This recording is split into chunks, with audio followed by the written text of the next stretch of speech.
So the cannabis plant, and the reason the cannabis plant has a therapeutic response in living organisms, has a physiological impact on users, creates an emotional response, has to do with the fact that it has multiple unique biologically and physiologically active compounds in the plant. The UK has one of the toughest drug policies across the Western world.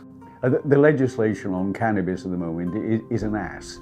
It actually states that cannabis has no medicinal value, and this is contrary to the experience of 5,000 years of the use of cannabis in all civilizations in the world.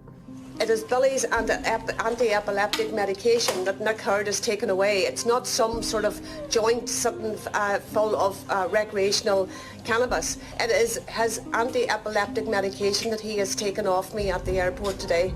Billy is the proof in the pudding. Medicinal cannabis has given me back my right as a mummy to hope.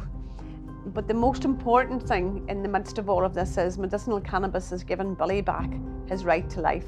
Cannabis and cancer, right? Now we know, I've seen it with my own eyes, and you can go talk to, Professor Guzman from the University of Madrid and a whole army of other scientists who have established that cancer, that cannabis stops the growth of cancer tumors, right? So this isn't new information. The National Institute on Drug Abuse knew this in 1974. They ran a study in 1974 that was designed to show that cannabis causes cancer. The results came back showing the opposite. Cannabis actually fights cancer. I was diagnosed with breast cancer on the 28th of June this year. I found a lump and went to see my GP. The tumour was big. It looked enormous. Everything I read and online and I got some books as well, just reinforced the fact that CBD, cannabis oil, seemed to work. And I thought, I'm going to give this a go. So on the 7th of July, I started to take it. I was seeing the consultant again on the 24th of July, and he described the lump then as palpable, which meant that it was soft. Well, it hadn't been soft. It felt like the corner of a table.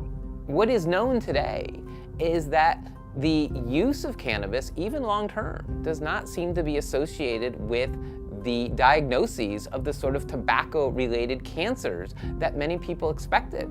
And in fact, some of those studies have shown that people that use cannabis are actually less likely to be diagnosed with some of these diseases compared to people who don't use marijuana at all. All humans produce cannabis, if you like, in their brain. It's a natural product called the endocannabinoid system. We produce cannabis-like compounds which have a profound effect on many aspects of our behavior, on pain, on motor control, movement control, on growth and adaptability of the brain, potentially on cancer, on mood, on memory.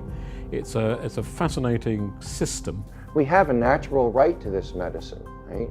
Mother Nature made us to use it. Our bodies produce it themselves. So it is a global movement, and we're just beginning to get the laws in the shape that we want them to be in the United States.